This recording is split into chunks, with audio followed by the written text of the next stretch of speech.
Welcome to the 114th episode of the Flip Learning Network podcast. I'm your host, Troy Cockrum, right here along with Joan Brown.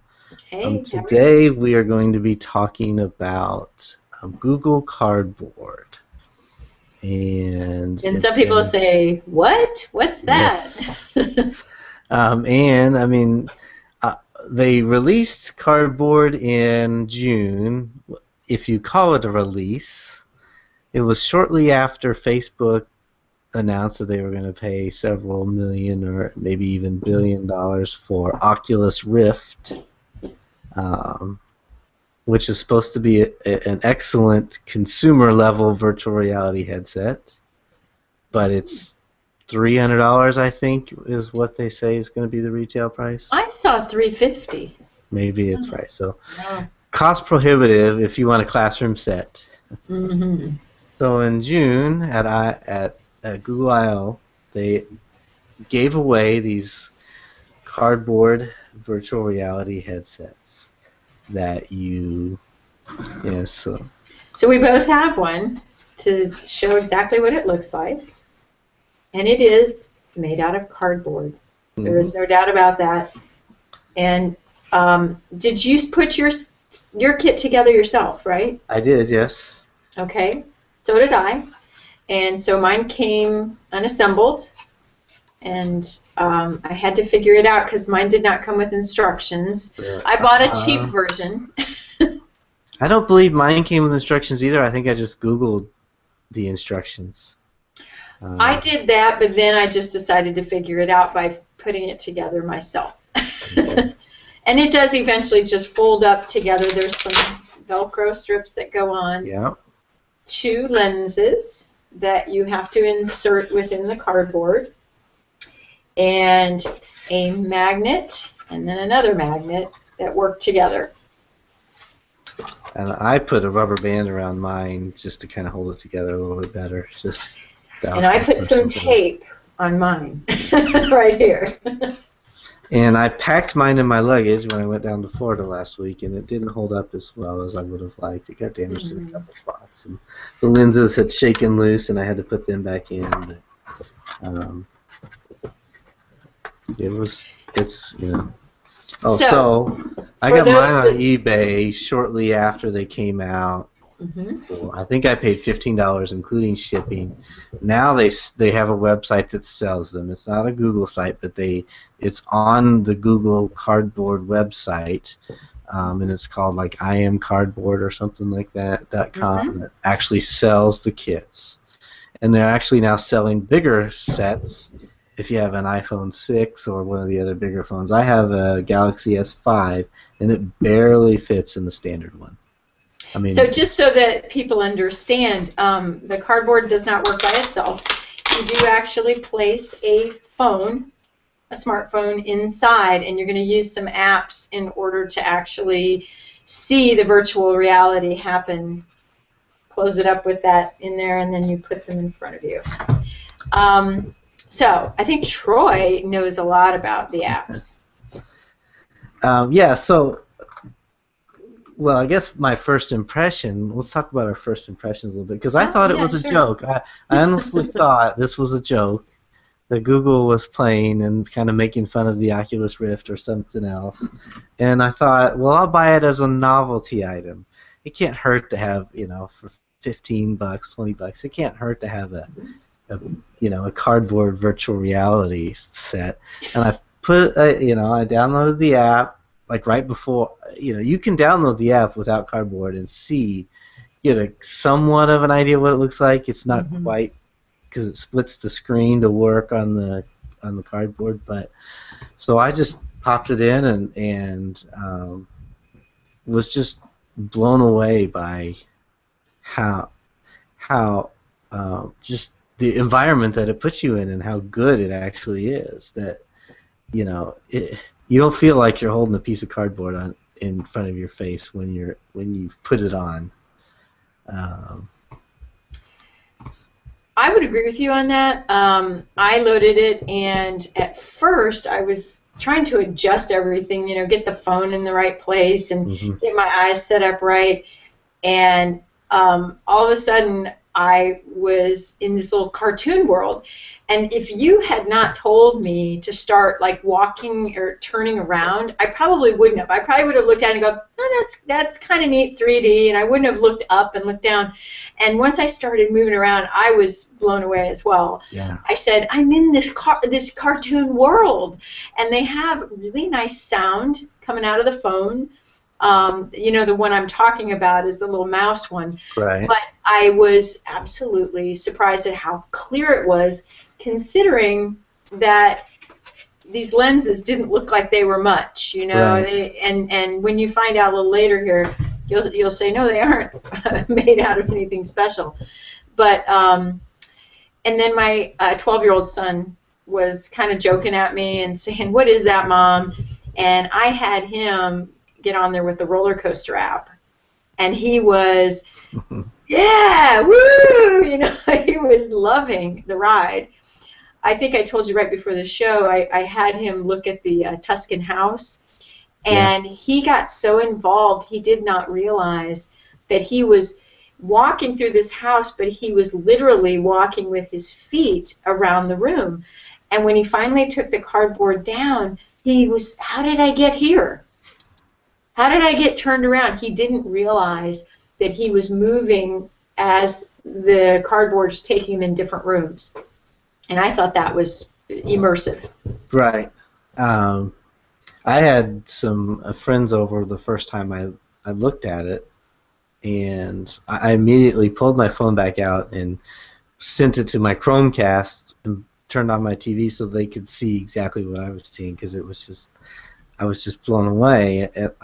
I don't know why I didn't expect it to be this way, but it, like you said, I turned around and I think I was in a city. I was in the city of Chicago, and I just turned around, and what was behind me in the picture was there, and it was just amazing. And so been playing with it since then and finding all the different apps and seeing what it goes, because I mean, for $25, that's, you could buy a handful of these. You can get the plans online and build your own. So you could you know, the magnets, I haven't found the magnet to work all that well. I mean, maybe I just haven't used it enough to kind of get the touch for it. But the magnet, I think that's the weakest link of the product, is the magnet. But it has some, you know, really good apps that you can download that are just VR apps that aren't specific to cardboard but work with cardboard. You can have, so that's the first app that I was going to talk about, is the Photosphere, which is my favorite one. The Photosphere, if you download Google Camera, you can make your own photospheres. Or you can go to Google Maps, or you can just search Photosphere and find others that have already been made, and use those. In the Photosphere, the best way I can describe it, before we're going to screen share a couple, but for the listeners who can't see our screen share, is it 360 degrees? I mean, when you can look up and down too, what is that? You know what I mean? It's a full sphere. It's like you're standing inside a sphere, and the picture is all around you. So you look up, you see sky. You look down, you see ground. You turn all the way around you, and you see what's behind you, what's in front of you, and it is just unbelievable. And you can make them yourself. That's what's great about them. Now, I did one on Main Street USA at Disney World, and since people were moving all around me, it didn't work, because you get half of a person here and you know, half of a person there, and it just. But if you get the people to stand still, if I could have gotten 40,000 people walking around me to stand still, could have done some pretty cool things. Or, you know, I think some of these that we'll show you probably have a high-speed lens of some sort, or a contraption that does the rotation for them, so they don't have to rotate themselves. And that, that's something I'm going to have to email Jim Sill, because one of the ones we're going to show us Jim Sills. I'm going to email him and ask him if he uses a motorized tripod or something like that. Right. So let's go ahead and I'll try to screen share one of these or some of these photospheres. And while you're doing that, there are some on Google Maps that we were able to locate. It does take some doing, but as you're around Google Maps, you might see a photosphere in there. And yes, you can see it on a computer, but it's not the same as in cardboard, because in cardboard you really feel like you're there because you're surrounded by the image. So what we're about to show you is more of a flat view of what you would be immersed in. Can you see it? Yes, we see it. Yeah? Yes, we see it. Mm-hmm. So this one was Shinjuku, Tokyo. It is the top of some famous building in Tokyo. And I'm controlling it with my mouse right now. But you can just see it's a 360-degree view.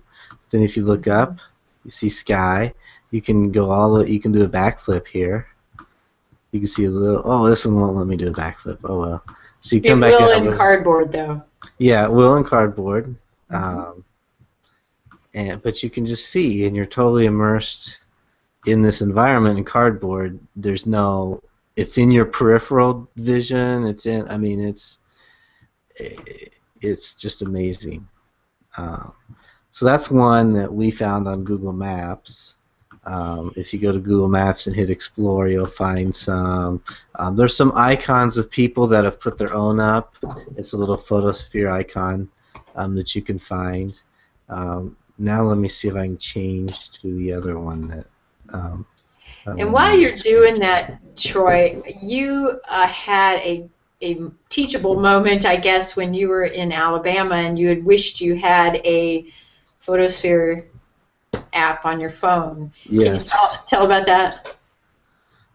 Yeah, so right now we're looking at one that Jim Sill did, but I'll tell that story. So a couple of years ago, 3 or 4 years ago, I can't remember exactly when, I was in Alabama, and I wasn't too far from Monroeville, Alabama. And for anybody who knows a lot about literature, Monroeville, Alabama is the birthplace of Harper Lee and also Truman Capote.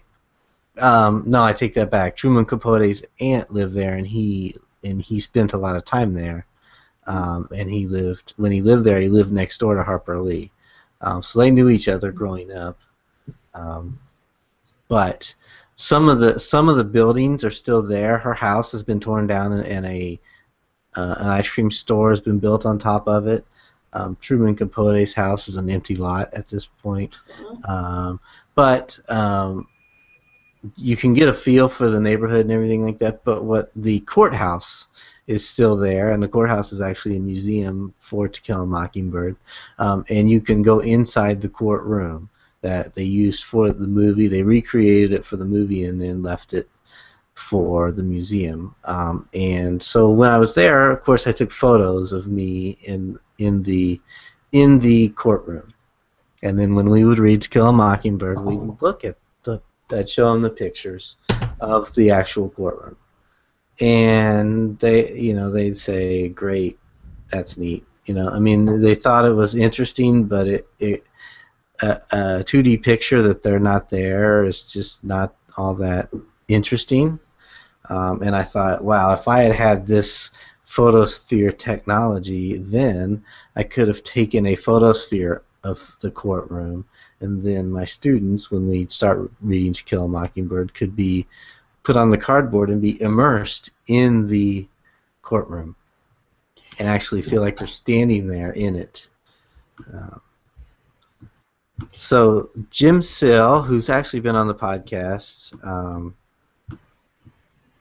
he put some of his up on Google Plus, some of his photospheres. So this is one, and it's an incomplete one, but it's the front of a high school, and we'll go inside here in a second. It's before a Google Summit.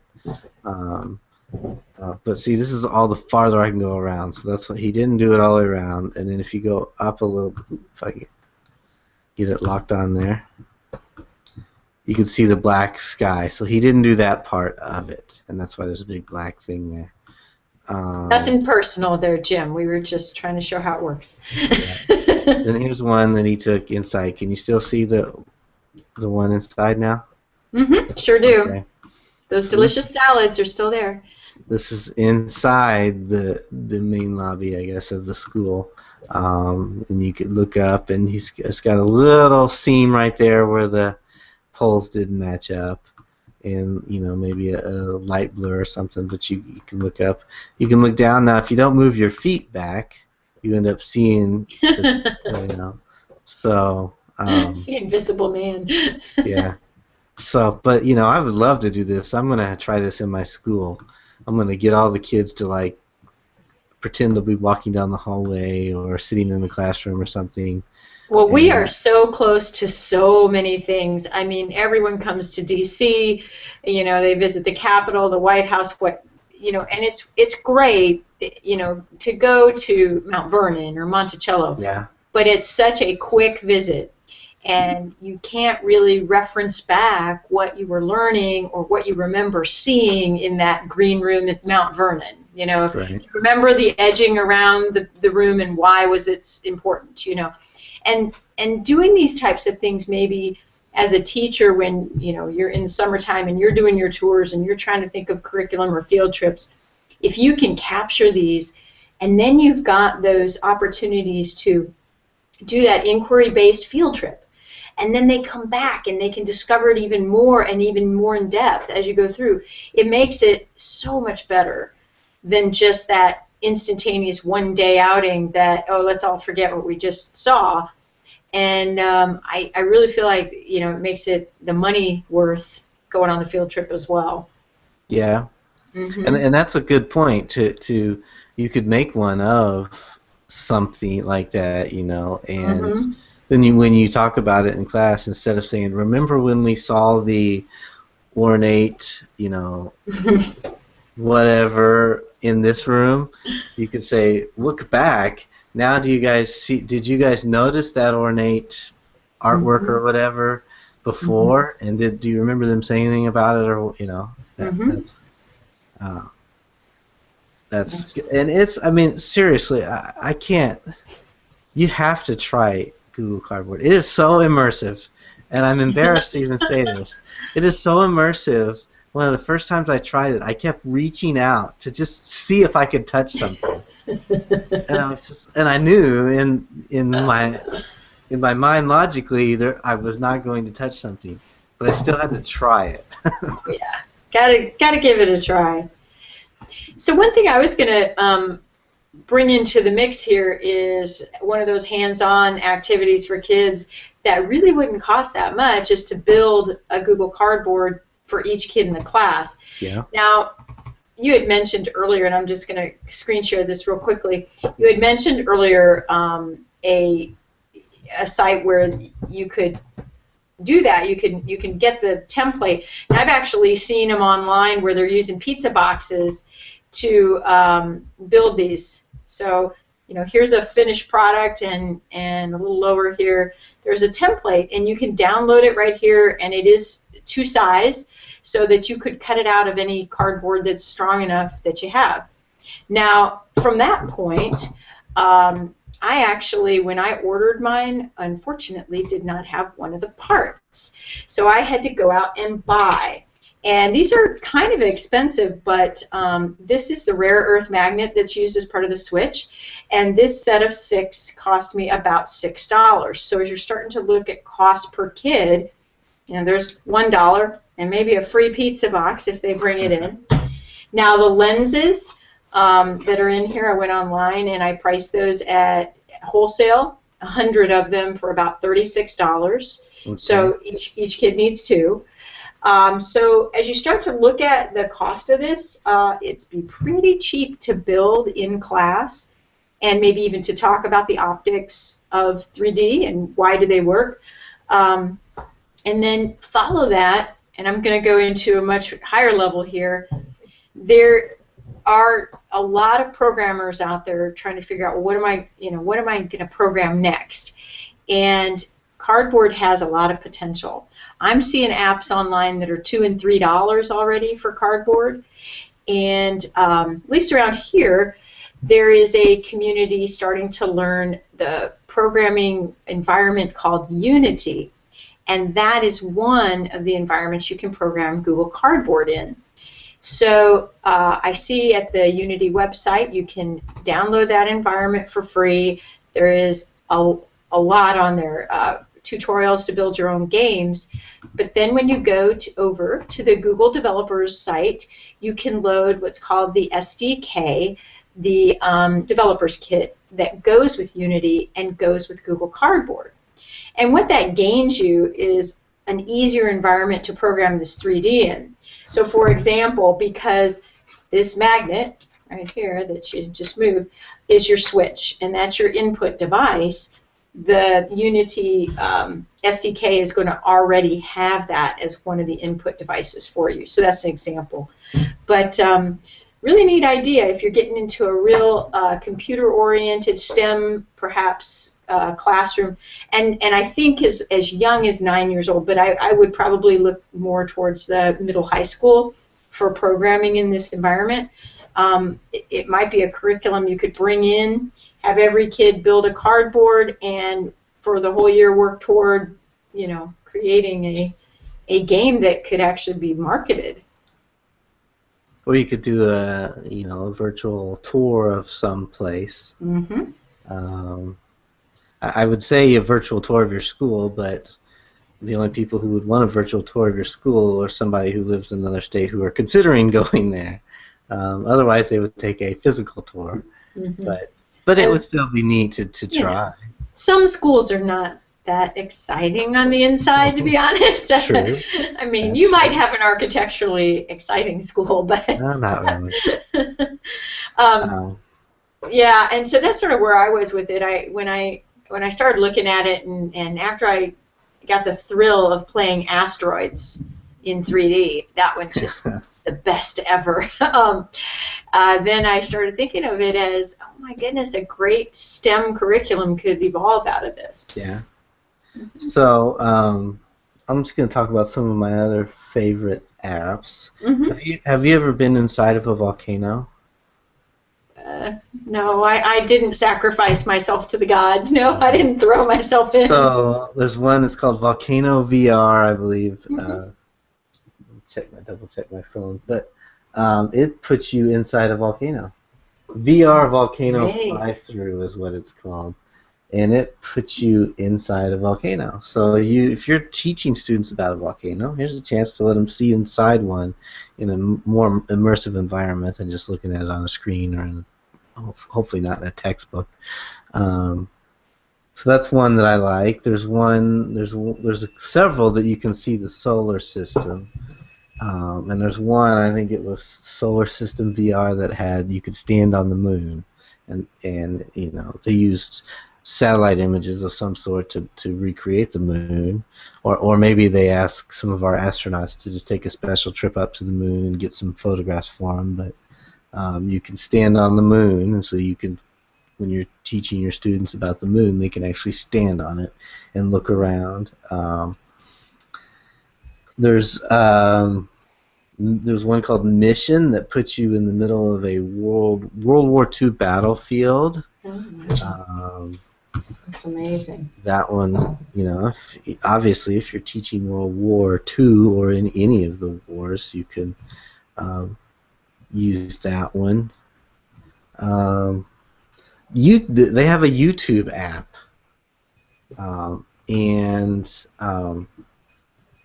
if you select it on cardboard, it takes you into YouTube, and it just puts you in a music video of a song that I don't really recognize. So I don't know if it's I doubt it's a famous song, but it's a well shot or a well produced video. And so when I first did it, I thought, well, is this the only thing I can watch? I'm sitting here watching this music video that I don't even know the song.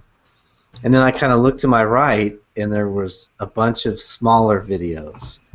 And then I just kind of rotated all the way around, and there was just a bunch of little video images icons, and as you look at them, they get bigger. And then you select them with your magnetic thing, so then it changes the video. So I thought, well, this is great. They've got a pre-selected 25 or 30 videos that you can watch. Then I happened to look down and see a little microphone icon. And so I selected the microphone icon, and the voice search pops up. And I recognize it because I've got an Android phone, so I knew it was the voice search. So I said, flipped classroom, and it says, searching for flipped classroom videos, and it pulls up a collection of flipped classroom videos. How it selects those, I don't know. I don't know if it selects just the most popular ones, or if there's a certain licensing agreement that it picks. But it just put a bunch of flipped classroom videos around me that I could pick and start watching them. And it feels like you're watching a movie theater because you can see a little bit of black on each side. You can't see anything out of your peripheral vision, but you can see just a little bit of black. So it feels almost like you're sitting in a movie theater. So I have not had the time to try to see if I could pull my own. I suppose I could have done a search for my YouTube channel and pulled up the videos that way. Because I can see. Well, I don't know. You could have students watch flipped classroom videos.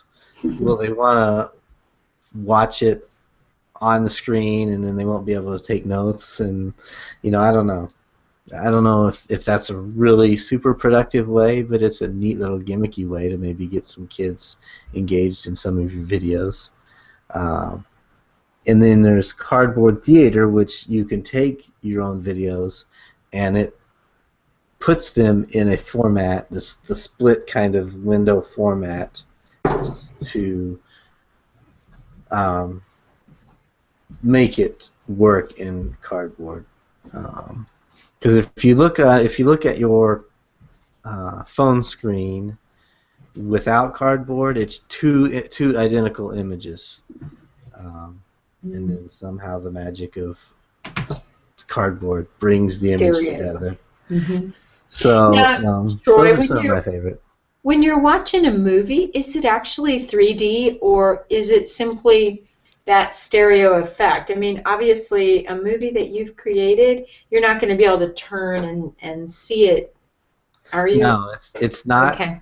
It's not all around you. It's just the screen in front of you, and then, like I said, when you turn, there's other video options around you. Sure. And so it feels like you're just in a black room with a bunch of video screens suspended in air. And I was telling Joan off air when I first did that, I'm sitting there turning around, looking at all the videos and trying to decide which ones I wanted to watch and stuff. And I got to a point where I did not know which way I was facing. And so it really, literally, totally immerses you into what's in the Cardboard, and not, and you kind of lose sight of what's going on outside of Cardboard because of it. But so yeah, it doesn't actually physically make the videos 3D. The ones that they pre-selected are they're shot in HD, and they're so crisp that they almost feel like they're 3D. Sure. But it's not immersive all the way around you. But I can't think it's too far away that we can start shooting video. If we can take photographs all around you, I don't feel like it can be too far away that we'd be able to do video like that. Well, Hollywood does 3D video, so and they certainly do this 70 millimeter that's wide. Yeah. I don't know why we wouldn't be able to recreate that in some regard. I mean, maybe not high definition or anything, but you wouldn't be able to interact with it maybe as well. No. But hey, with YouTube annotations, why wouldn't you be able to simply use this to click on a place on the screen? I think it's very doable. So, as I'm looking at cardboard, a couple of things come to mind to me for improvements. And one of them, just as a word of warning, that's probably why you liked the rubber band, is you put your phone in, but there's nothing to keep it from falling out on either side. It does kind of rattle in there at times. Yes, yeah, and so I would find I see people using rubber bands or whatever, but I'd find a way to keep your phone in there, because especially if kids are going to use it, they're going to tilt it around and it'll slide.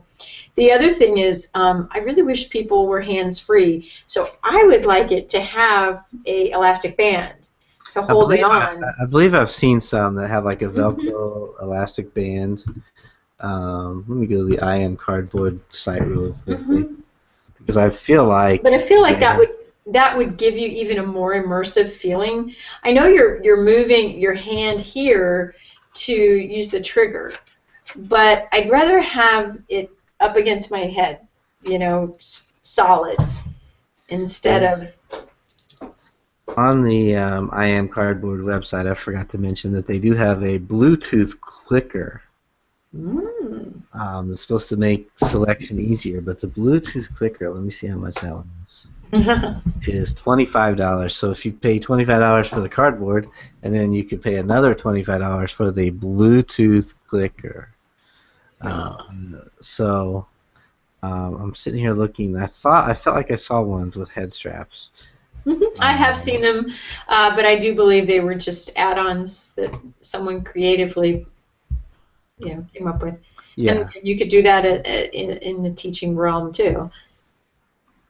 So, there's a Kickstarter that they're advertising for one that's. It's like a smoother brand of cardboard that has a sort of a glossy finish to it. Ooh. Interesting. But it's the same concept. It's just a little nicer looking. And you can get a padded head strap. So it's got some more. But then again, it's putting us up in that price range that's not as classroom friendly. So. What about the literature aspect of it? I mean, like as a writing prompt, or I'm looking right now at the Hobbit VR experience. Have you seen that one? I have, yeah. Where they actually shot photospheres in essence of the sets that they used for the Hobbit when they filmed the movie. Yeah, that's pretty impressive. Yeah, I mean,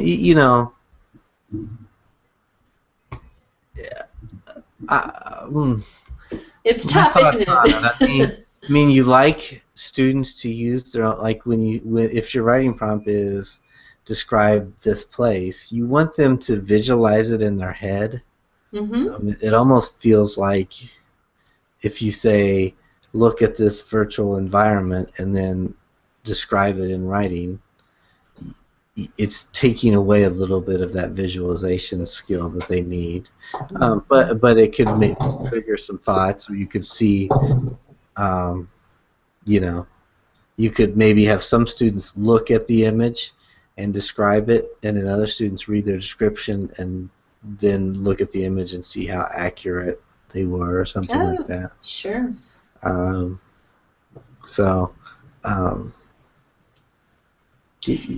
can see it. I can see it mostly in history, English or science, but I'm sure there's lots of other uses that we're not even thinking of that people can come up with. Well, the one I came up with before the show was, of course, driver's ed. Yeah. I could definitely see. You could even do an assessment on it, because a student could be driving down the road, and if they don't look over their shoulder to check before they change lanes, that could be a problem. And the instructor would be able to tell them, I'm sorry, you didn't move your head this direction when you were driving. I know that was wrong. Yeah. They have one for hang gliding. I need to try that one here. Definitely. I mean, there's hundreds in the Google Play Store, and Cardboard works with iOS, and I'm sure a lot of these apps do as well. You don't have to have an Android phone. You can have an iPhone to work this. The only problem is that the developers' environments are all Android-based right now, so anybody who's out there with an inkling to program this is going to do so for an Android. But you're right, it does work for iOS. At least the Cardboard app does. I don't know about some of these other apps, because a lot of these are third parties. A lot of these are not Google ones. So it's just amazing the different things that people have created for VR and Cardboard. And now I didn't search for virtual reality apps before Cardboard existed, but how many of these do you think didn't even exist before Cardboard came out? Many, I'm sure. So I'm going to be looking more for anything that would be classroom applicable. Yeah. I would love to hear from any listeners too, if they have ideas about what's classroom applicable, or maybe what we might be able to use Cardboard for. That would be worth listening to and worth gathering that information in one place, because of course Google is open source, and there's always that project development group that would be interested to hear ideas. Yeah. It's for $25 you got to try it out. I mean, that's all I can say. And I've talked to several people that I know into just buying a set, saying just for $25 buy a set or buy one, But like, that's great that you looked up all the how a class. I mean, like you said, you could get a couple of pizza boxes, preferably not used pizza boxes. But I'm sure a pizza company would donate. I mean, that's another thing. Students could then customize their own. They could color the cardboard, or they could pick certain cardboards that might have logos or something on them that they want on their cardboard. And you're right. Talk about the optical lens and things like that. I'm not really handy with an X-Acto knife, or I've got what I call sausage fingers. I can't nimbly hold things, so I don't know how well I could make one of these, but I think I'm going to try to see if I can get some of my students to make some after I think the most exact part of this really has to be spacing and cut out of this particular faceplate. Everything else seems like it can kind of wiggle a little bit. Now, I do know a little bit about the switch. This is working on the magnetic device that's in your phone, and all it does is when you move this, it changes the magnetic field in the phone. So you have to have it on this left side. Otherwise, you can't just put it anywhere. It's got to be close to that device's signal, so that it'll register. And I do know a little bit about this because my S5 was having trouble. And you got to get it inside the cardboard just right so that it picks up that sensor. Yeah. I have trouble with the piece in the middle. This piece that goes in the middle, it always seems to fall out. I don't know how well we can see that, but this piece that fits in there. Oh yeah, that's sort of like the piece that spaces it from the phone, so that you get the right spacing of the lenses to your phone screen.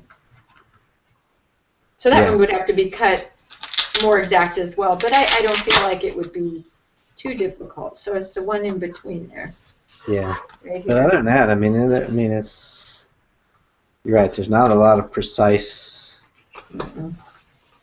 pieces to it after that. So that's, and then let's talk a little bit about the Hololens. Is that what it was called? The Microsoft one. The new one. Hololens, yes. And I haven't seen this, and I don't know of anybody who has. I don't even know if it's physically out. But I was reading a little bit about it today, and my understanding of this, it looks similar to Google Glass as Mm. far as it's a glass shield, but then it looks kind of like a virtual reality headset as well. It's kind of a combination of the two. Um, and what I was reading about it, and I don't understand a lot of this technology, um, but I haven't used cardboard for an extensive amount of time. I haven't used it for like hours at a time. The old virtual reality headsets cause people to have headaches or get motion sick if they looked at it too long, and so it's one of I mean the images just weren't quality enough that people couldn't tolerate using them for long periods of time, so that's why it's not caught on in gaming yet, Mm-hmm. things like that. And from what I could gain from doing research is Mm-hmm. you don't have a natural focal point when you're in a virtual reality environment.